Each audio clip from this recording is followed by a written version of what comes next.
Una feliz noche nuevamente, mis queridos hermanos. Que el Señor los bendiga a cada uno de ustedes, a sus familias. Vamos a continuar con lo que han estado estudiando en esta semana, que lleva como título ¿Vuelve a qué?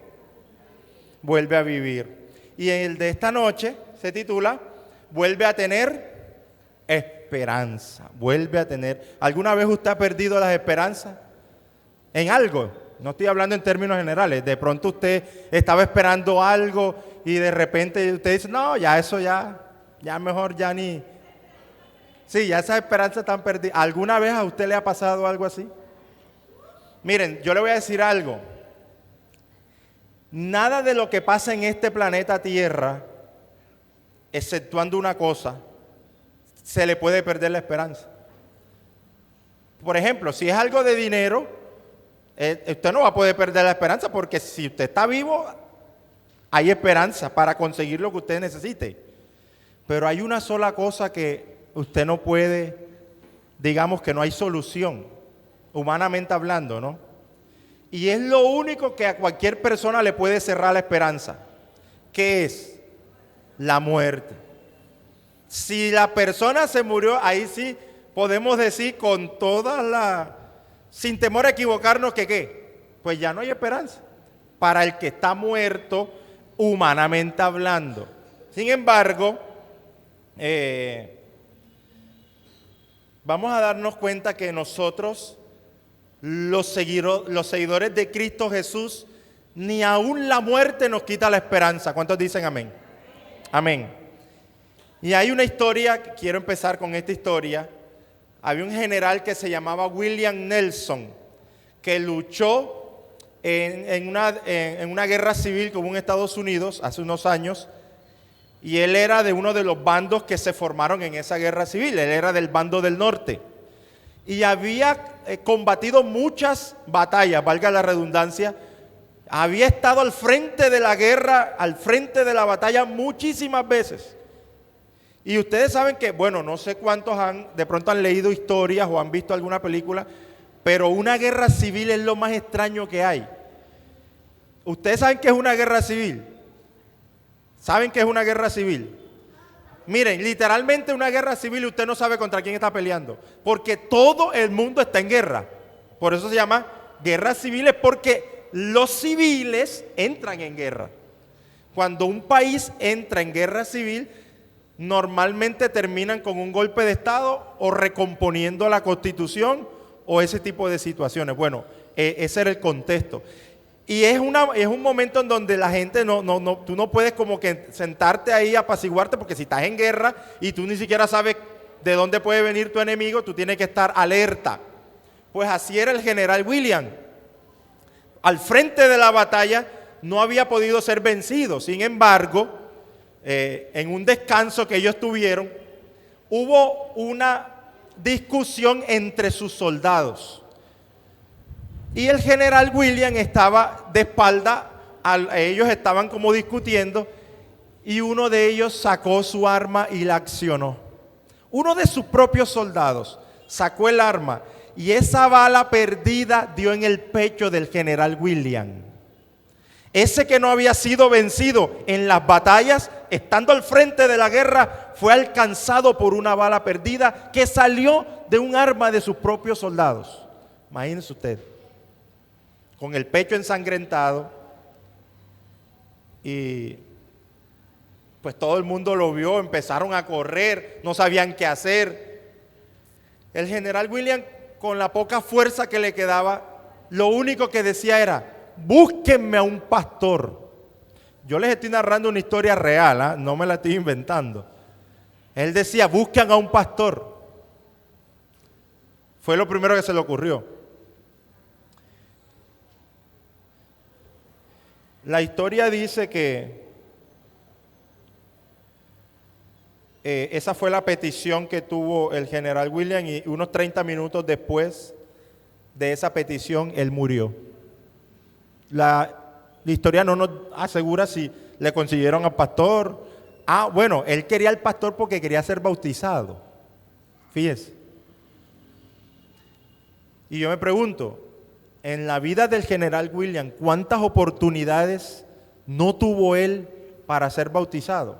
Muchas, me imagino yo.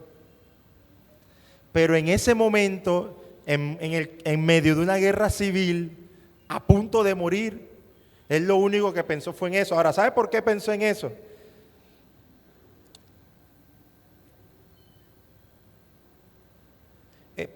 Mira lo que dice aquí, el ser humano por naturaleza teme a la muerte. Lo mismo le pasó al general William. Quizás porque es algo desconocido que no podemos compararlo con nada que se le asemeje. Y pues él desconocía, ¿no? ¿Qué va a pasar después de la muerte? Pues él dijo, yo prefiero estar en paz con Dios, morirme, y ya si después de la resurrección, si después de la muerte hay algo más, yo quisiera vivir la eternidad con Dios.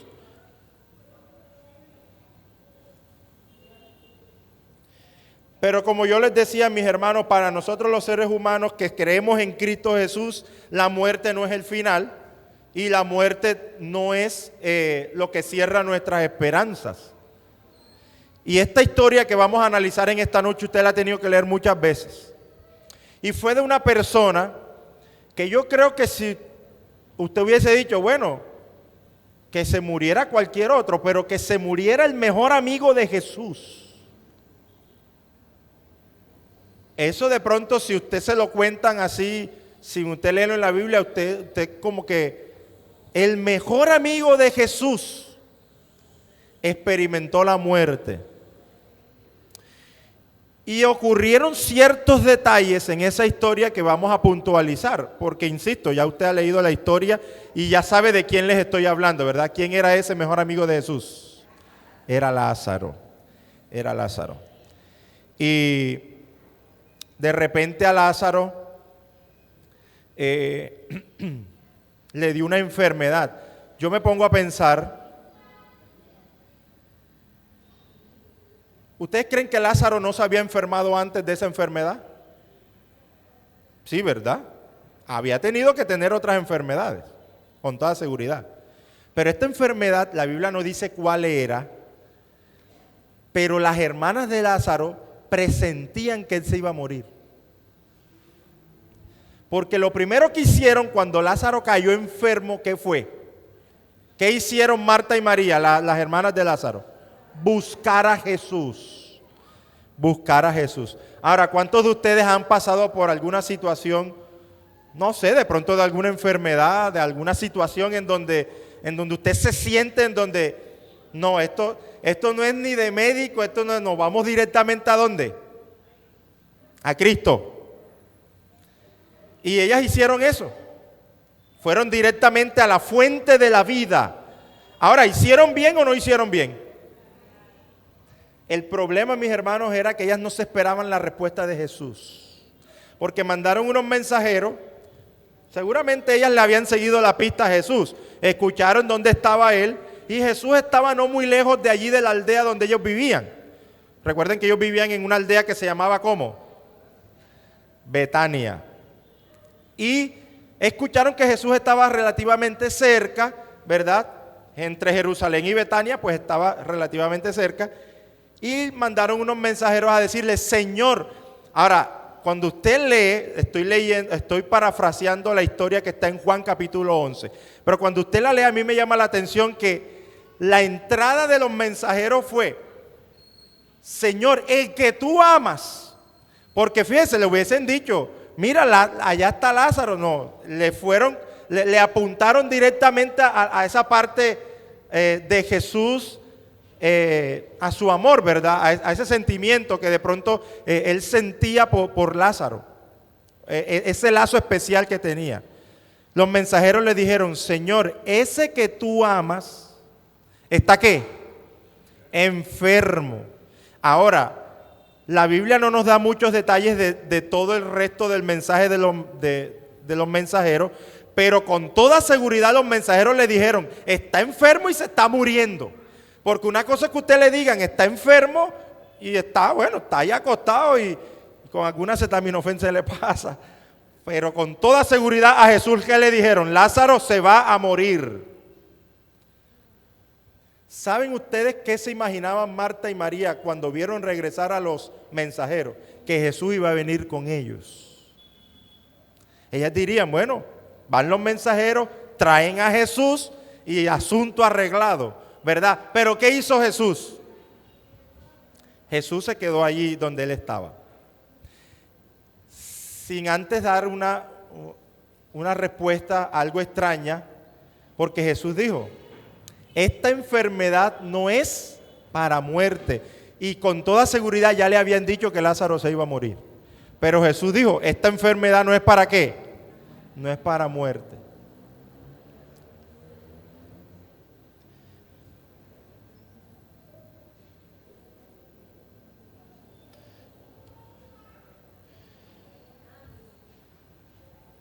Esta historia de Lázaro, hermanos, nos ayuda a comprender una verdad que nosotros predicamos como adventistas del séptimo día. Y usted puede utilizarla, esta historia, para hablar sobre la doctrina de la inmortalidad del alma, esa falsa doctrina.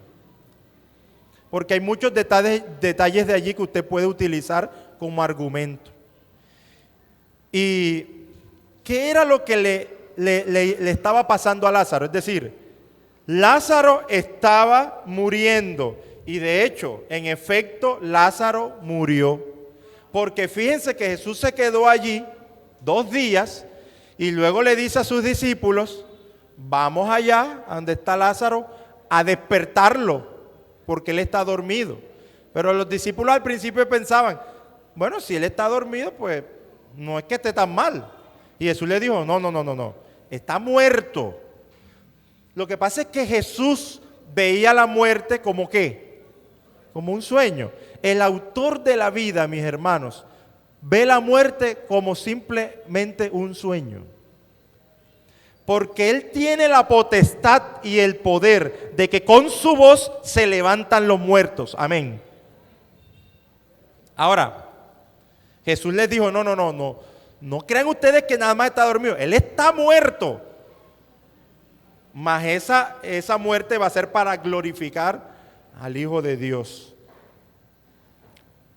Ahora, ¿qué es la muerte? Yo quiero hacer un ejercicio aquí con ustedes. No se vale usar celulares. Vamos a hacer un ejercicio. ¿Cuántos versículos conoce usted sobre el tema de la inmortalidad del alma o del estado de los muertos? ¿Alguien puede compartirme uno? Sin buscar en ningún celular, que se lo sepa aquí en la mente.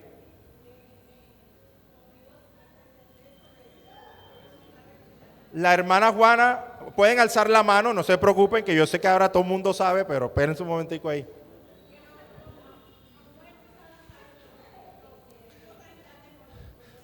Los muertos nada saben, los vivos saben que andan. ¿Dónde se encuentra esa cita, hermana?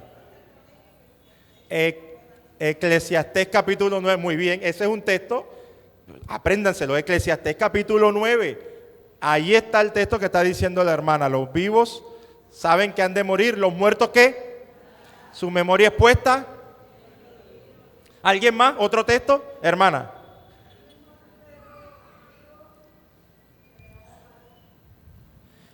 Creo que está en la misma cita de Eclesiastés 9, si no estoy mal. Es mejor perro vivo que león muerto. Creo, si no estoy mal, que está en la misma disertación de Eclesiastés capítulo 9. Si me estoy equivocando me pueden corregir. ¿Alguien más tiene otra cita que defienda o que ataque la doctrina falsa de la inmortalidad del alma? Que se la sepan de memoria, ¿no?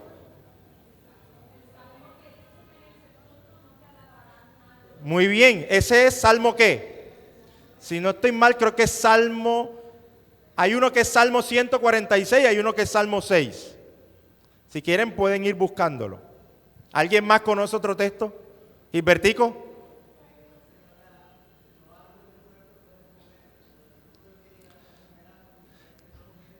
Ciertamente, muy bien. Y ahí viene el primer engaño de Satanás cuando él le dice, la serpiente le dice a Eva, no moriréis. Ese es el origen de la inmortalidad del alma, ¿verdad? De esa falsa doctrina. Miren, hay un libro de un personaje que, si no estoy mal, creo que es el que más habla de la muerte por la situación que él vivió. Y es Job. Job es alguien que incluso quería morirse. Cuando usted estudia la historia de Job, Job quiere morirse. Y discute con el Señor. Y le dice, quítame la vida. Bueno, en medio de todas esas disertaciones que tuvo Job, hay unos versículos interesantes que están ahí en Job. Por ejemplo, Job, vamos a buscarlo.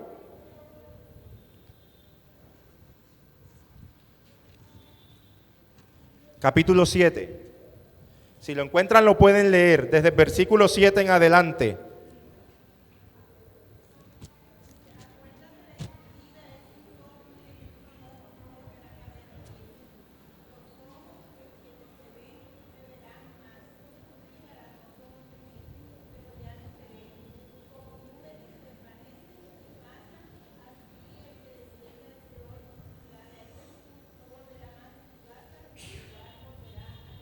Hasta ahí. Interesante, ¿verdad? Mire que está diciendo allí, todo el que descienda al sepulcro no volverá a subir de allí, no va a volver a su casa. Dice clarito, lo leyó la hermana, ¿verdad? En el versículo 10. No volverá más a su casa, ni su lugar volverá a reconocerlo. Entonces, ¿quiénes son esos que salen y que recogiendo los pasos? En fin, todas esas historias que usted escucha. Vamos a otro texto que está también aquí en Job, que está en Job capítulo 14. Mire lo que dice el versículo 10 en adelante. Dice, en cambio, el hombre muere y ¿qué le pasa? Desaparece. Si una persona muere, ¿qué le pasa? Desaparece. Dice aquí, versículo 10, perece el hombre, ¿y dónde estará? Como se evaporan las aguas en el mar y el río se agota y se seca, así el hombre yace y no vuelve a levantarse. Mientras exista el cielo, no despertará ni se levantará de su ¿qué? De su sueño. Y luego Job dice algo interesante, dice, ojalá y me escondieras en el sepulcro, me ocultaras hasta apaciguarse tu ira, ojalá me pusieras plazo para acordarte luego de mí. Es decir, Job está diciendo, ojalá y cuando venga la ira de Dios, yo esté escondido en el sepulcro, pero que después te acuerdes de mí y me resucites. En otras palabras, es lo que está diciendo. Mire lo que dice Job capítulo 19.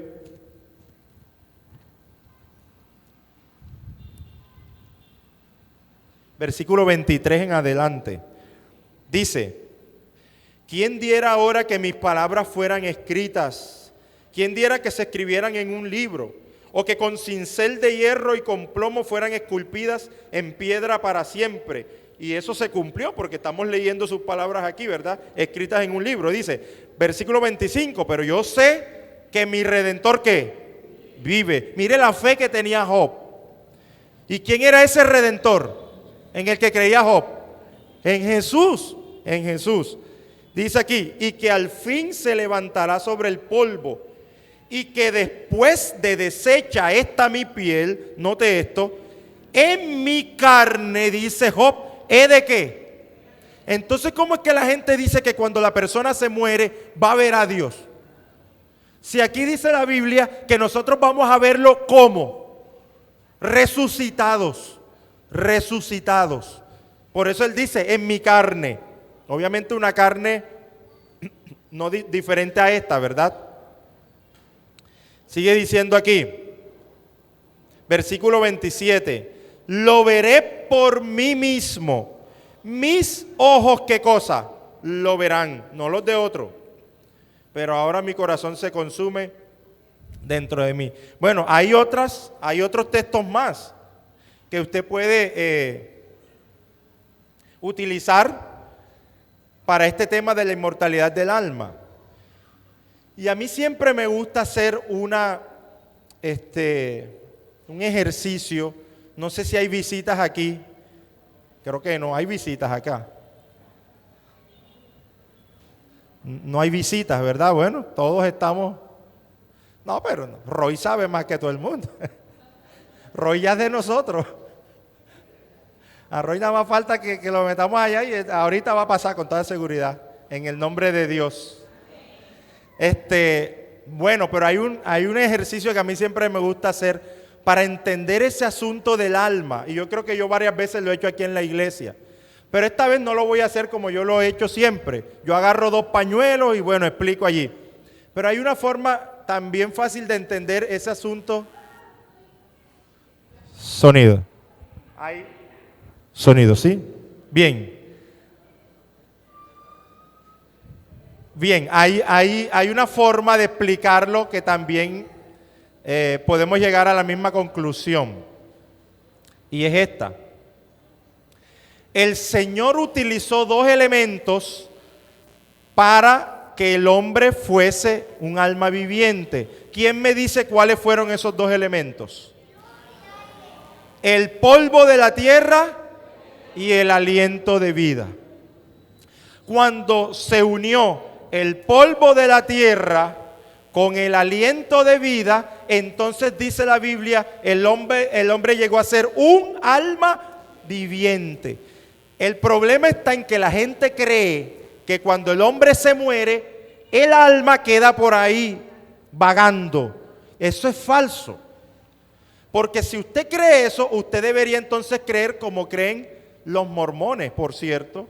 Los mormones creen que en el mundo espiritual Dios tiene a todas las almas en el mundo espiritual, así creen ellos. Y que vino y cogió 2 almas de esas, de las que ya son eternas, y les dio los cuerpos de Adán y Eva y ellos empezaron a vivir. Es decir, ellos creen que ya el alma de Adán y Eva preexistían. Ahora la Biblia no nos dice eso. El alma de Adán y Eva llegaron a existir cuando se unió el aliento de vida con el polvo de la tierra. Ahora vamos a verlo de esta manera. Miren los focos, ¿cierto? Tenemos 2 elementos para que funcione un foco. Necesitamos el foco y ¿qué más? La energía eléctrica. Entonces, vamos a suponer que el foco, en la parte material, sería el polvo de la tierra, ¿verdad que sí? La lámpara. Y la corriente eléctrica, que usted no la ve, pero la siente, es el soplo de vida. ¿Qué pasa cuando usted hunde el interruptor? El foco, es decir, está apagado, está muerto, porque se desconectó la corriente del foco. Cuando usted une la corriente eléctrica con el foco, ¿qué da? La luz es el alma. Yo pregunto, cuando usted apaga el foco, ¿para dónde coge la luz? Queda por ahí, usted ve la luz por ahí, corriendo a esconderse. No, la luz simplemente ¿qué? Desaparece. Eso es lo que pasa con el alma, desaparece, así. Bueno, el caso de Lázaro nos ayuda a entender un poco esto. Porque fíjense, Lázaro se murió. Y no solo se murió, sino que llevaba ya 4 días de muerto. Y yo creo que esto también lo hemos explicado varias veces aquí. ¿Por qué Jesús esperó 4 días? ¿Por qué no fue a los 2 o a los 3? ¿Acaso a los 2 ya no está muerto? ¿O acaso al cabo de que se murió, ya todo el mundo ya no sabe que está muerto? ¿Por qué tuvo que esperar 4 días Jesús? Miren, en ese tiempo había una creencia que se manejaba de que si la persona se moría, todavía a los 3 días el espíritu estaba adentro de él. Entonces como que podía regresar otra vez el espíritu. Ahora, ¿ustedes creen que si Jesús hubiese ido a los 2 días de muerto Lázaro y lo resucita, qué hubiesen dicho los fariseos? Los saduceos y cualquiera otro de esos que le tenían la mala a Jesús. ¿Cierto? ¿Qué hubiesen dicho? No, que va a resucitar, seguramente no, ni muerto estaba. El espíritu regresa, en fin, cualquier cosa. Ahora, a los 4 días, el cuerpo llega a un estado de descomposición donde ya usted no lo aguanta el olor. Bueno, yo creo que usted ha tenido que encontrarse algún ratón muerto algún día en su casa. Y normalmente cuando usted siente el olor, el ratón lleva 4 días de muerto. Fíjese usted, es cuando el olor más se ¿qué? Más se siente. Y Lázaro tenía 4 días de ¿qué? De muerto. ¿Cómo sería que se sentía que las hermanas de Lázaro se asustaron cuando Jesús intentó hacer lo que vamos a seguir estudiando en este momento? Sigue narrando la historia de Lázaro, que Jesús decidió entonces ir a despertar a Lázaro. Cuando Jesús se está acercando a la aldea, a la casa donde vivía Lázaro y sus hermanas, escucha los lloros. Imagínense, Lázaro llevaba 4 días de muerto y Jesús todavía escuchaba a la gente llorando. ¿Sería que querían a Lázaro? Claro, Lázaro era querido, no solamente por Jesús. Tenía que ser un buen hombre, ¿verdad? Que se daba a querer, buena gente. A uno le duele cuando una persona buena gente, que uno dice, tan buena gente que era, de pronto un vecino. ¿A cuántos no les ha pasado? Se murió un vecino y ese era el vecino que más querido del barrio. Y a la gente le duele, ¿verdad? Y todo el barrio va al entierro del vecino, porque lo querían, así era Lázaro. Toda la aldea de Betania estaba volcada en la casa de él. Y no solo la aldea, también estaban allí los líderes religiosos, los fariseos. Cuando Jesús llega, se acercan las hermanas de Lázaro y le dicen, Señor, si hubieses estado aquí, Lázaro no hubiese muerto. Eso no suena como un reclamo. Le estaban reclamando a Jesús, fíjense, en su dolor. En su dolor ellas le dicen, Señor, si tú hubieses estado aquí, Lázaro no hubiera muerto. ¿Cuántas veces nosotros no nos hemos hecho la misma pregunta? Señor, si esto hubiese pasado, si tú me hubieses ayudado en esto, no me hubiese pasado esto. Y le hemos reclamado al Señor, Señor, si tú me hubieses protegido, a mí no me hubiese pasado lo que me pasó. Señor, y le reclamamos al Señor. Ahora, ¿saben por qué las hermanas le estaban reclamando? Porque las hermanas al principio, cuando buscaron a Jesús, en su mente, ellas querían que Jesús hiciera una sanación. Pero ¿sabe qué estaba pensando Jesús? En hacer una ¿qué? Una resurrección. Imagínense que se iban a imaginar ellas que en la mente de Cristo era una resurrección, no una sanación. Eso nos pasa a nosotros. A nosotros nos están pasando las cosas, pero usted ¿qué sabe? ¿Qué tiene Dios en la mente? Tiene algo más elevado. Usted ni siquiera lo percibe. Así como ellas no entendían por qué Jesús se quedó allá, por qué Jesús no vino enseguida, por qué no lo sanó, y le estaban reclamando, Señor, si hubieses estado aquí. Así nos pasa a nosotros a veces, ¿verdad? Quizás mi plan es X plan, pero el Señor tiene un plan mejor. Y si a ti no se te da ese plan, entonces tú empiezas a reclamarle al Señor. Pero es que no te estás dando cuenta que el Señor te está guiando para que vayas a un plan mejor. En los planes de Jesús estaba resucitar a Lázaro. Y ahora Lázaro estaba muerto. Yo pregunto, si la persona que es buena, cuando muere, según la gente, se va ¿para dónde? Al cielo. ¿En dónde se supone que debía estar Lázaro? ¿En el seno de Abraham o en el cielo? No sé cómo le llaman las personas que creen o que malinterpretan más bien algunos textos bíblicos. Entonces Jesús hubiese dicho, Lázaro, ven de allá arriba y vente para acá otra vez. Pero Jesús no le dijo así.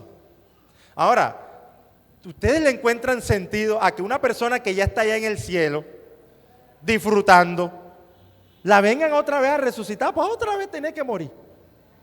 ¿Ustedes le encuentran sentido a eso? No. Entonces usted se lo tiene que decir a la persona con la que está hablando, pero mira, ve. O sea, Lázaro, ¿dónde estaba Lázaro? Estaba en el infierno. Estaba Lázaro en el infierno. Con toda seguridad le van a decir que no, porque como Lázaro era amigo de Jesús, ellos se van a meter en un problema si le dicen que Lázaro estaba en el infierno. Entonces, ¿dónde estaba Lázaro? Usted le hace la pregunta y yo se las hago. ¿Dónde estaba Lázaro? A ver.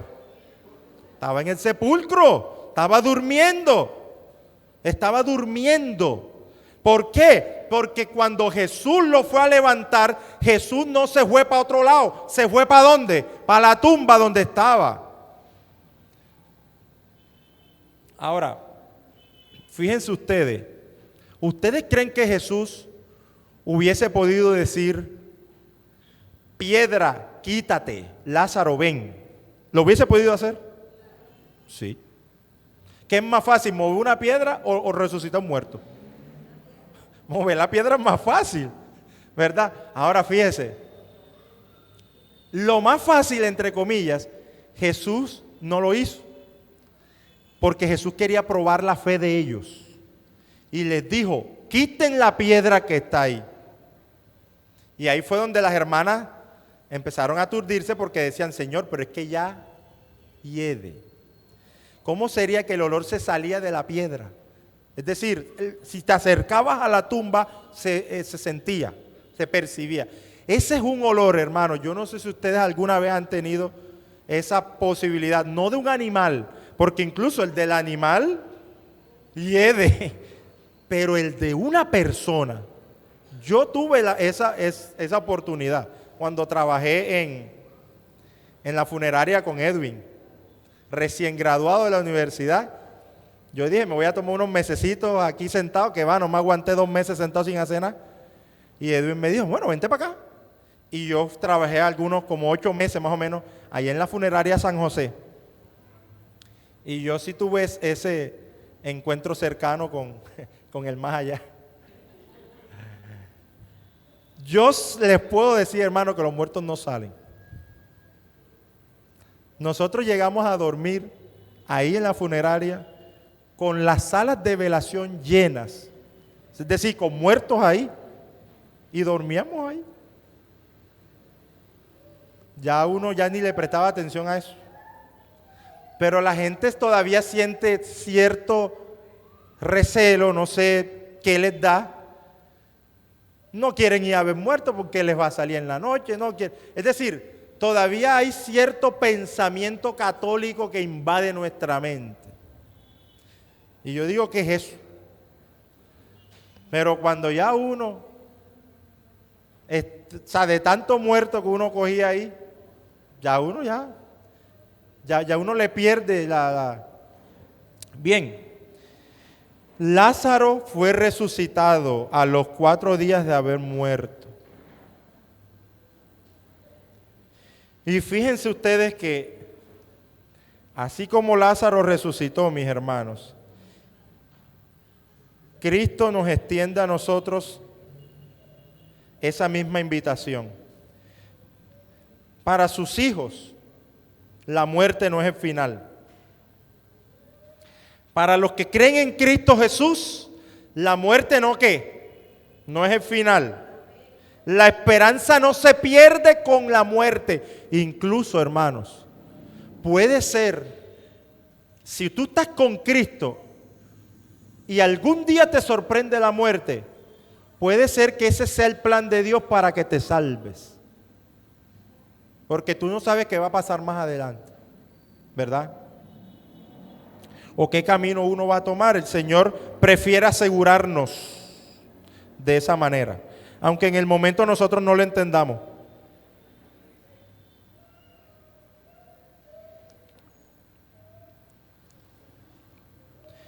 La muerte, según el libro de Apocalipsis, ya es un enemigo vencido.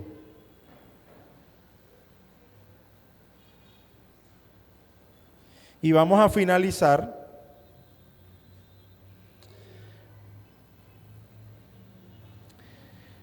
con este texto que está en Tesalonicenses, primera de Tesalonicenses 4:16, dice, Pablo, mirando proféticamente ese día glorioso de la segunda venida de Jesús, señala, la sierva de Dios dice esto, hermanos, miren, a mí me impactó, en el deseo de toda la gente, usted lee lo que escribió la hermana White sobre el asunto de la resurrección de Lázaro. Y miren, la hermana White de pronto no lo dice así textualmente, pero lo da a entender. Cuando Jesús le dice a Lázaro que salga de la tumba, no lo habló tan fuerte. Porque donde Jesús lo hablaba fuerte, hermano, no solamente se resucitaba Lázaro, sino todo el poco de muertos que había por ahí hubiesen resucitado. ¿Sabían ustedes eso? Así lo narra la hermana White.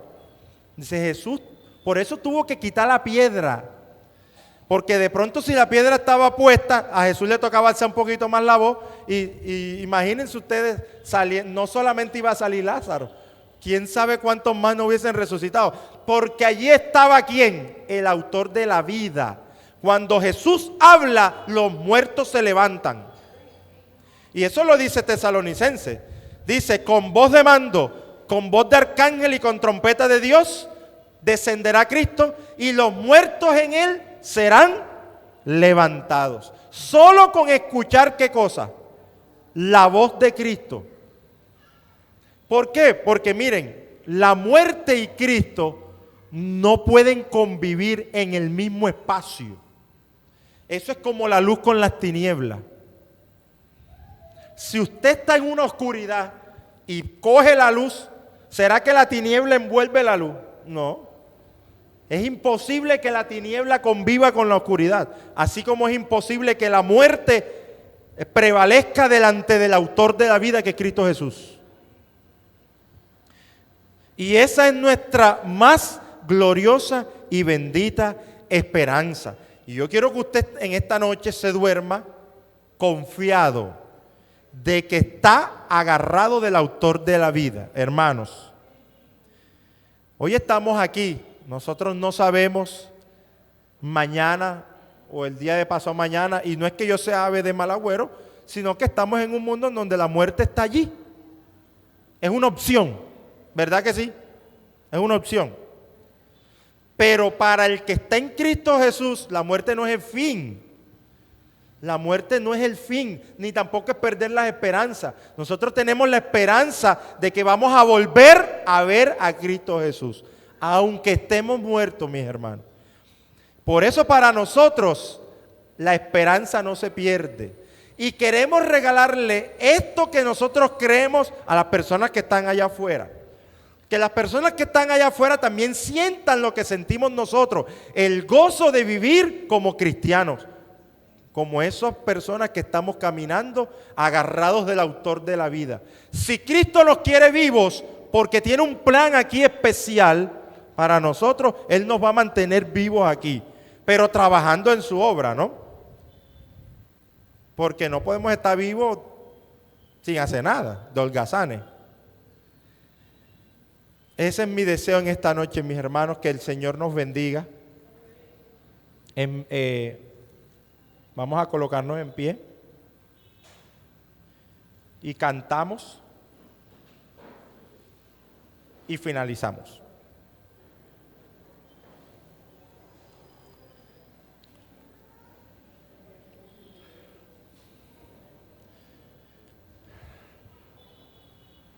Oremos. Amante y bondadoso Señor, que tu morada es en lo más alto y sublime de los cielos, nuevamente nos dirigimos ante tu presencia para agradecerte por este espacio y este tiempo que nos regalaste en tu casa de oración, porque permitiste que estuviésemos aquí, porque permitiste que nuevamente salgamos de este lugar llenos de esperanza, Señor, que ni siquiera la muerte nos puede separar de tu amor. Y si nos sorprende la muerte, gloria a ti, porque te vamos a volver a ver cuando vengas por segunda vez. Regálanos un sueño restaurador. Acompáñanos a nuestros hogares. En el nombre de Jesús. Amén.